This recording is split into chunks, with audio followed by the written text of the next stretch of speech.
Johnny here for Johnny's Car Care and Advice. So today we're going to talk about H pipes and X pipes. So in today's video we're going to be showing you what it sounds like when you take off your stock exhaust. So if you look at one of my previous videos where I do a cold start with the complete 2018 Mustang Gt exhaust, you'll be able to compare with today's video, which will show you what it sounds like when you replace your resonator and you add in an H pipe. So I've used the brand Gt. Now honestly, does brand really matter?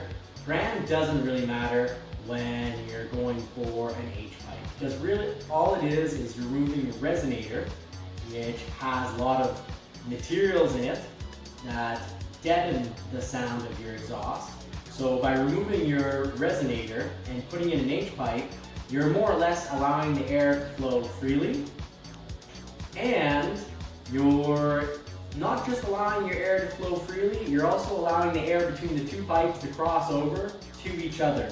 So this is going to create a more deep sound, more of a muscle car sound you could say, and will actually add about 10 decibels to your exhaust sound. So with adding 10 decibels to your exhaust sound, that's going to sound fantastic. You'll have a great sound off your exhaust, and you'll get to hear that in just a moment. So coming right up, we've got a cold start on a Mustang GT where we've thrown on an H pipe by the brand Gt. I'd say don't look so much at the brand, but make sure that you do get something in stainless, because you don't want with time your pipes to be perforating from rust. So you don't want any exhaust leak.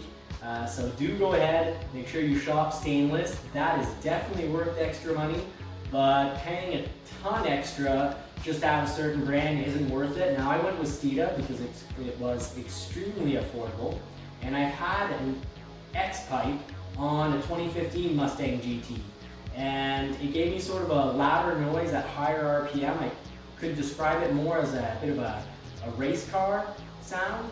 It was a little more high pitched, a little less deep, low growl that I got from the H pipe. So that's why this time I went with H pipe. And hey, I want to try something new, but I do recommend definitely going with stainless steel. If brand is really important to you, well, what can I say? It's underneath the car and no one's ever going to know what brand you're using. So here we go, and I hope you enjoy, and I hope this is actually useful to you to help you pick out your H pipe. And the reason I went with an H pipe really is cost. It is unbelievably cheap to throw on an H pipe. You're going to be looking at about $100 US or about $150, $160 Canadian delivered to your door, or even bought at a parts department, at an auto parts store or at your local dealer. So it was cheap, and it didn't cause the problems that changing your entire mufflers cause. Now if you change your entire mufflers, you're probably going to be spending somewhere between $600 to $800 unless you go with muffler delete. Muffler delete means your car is going to be incredibly loud and you're just asking to get pulled over and get a ticket. And when you go with aftermarket mufflers, your car is going to get extremely loud. Now I find that the H pipe is the perfect first step. Try it out, and if the H pipe works for you and you're happy with the sound, well then that's all you need, and you don't need to spend more. So a little trick to save some money, and I hope you enjoy this video.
in conclusion, I really like the result that I got out of the H pipe.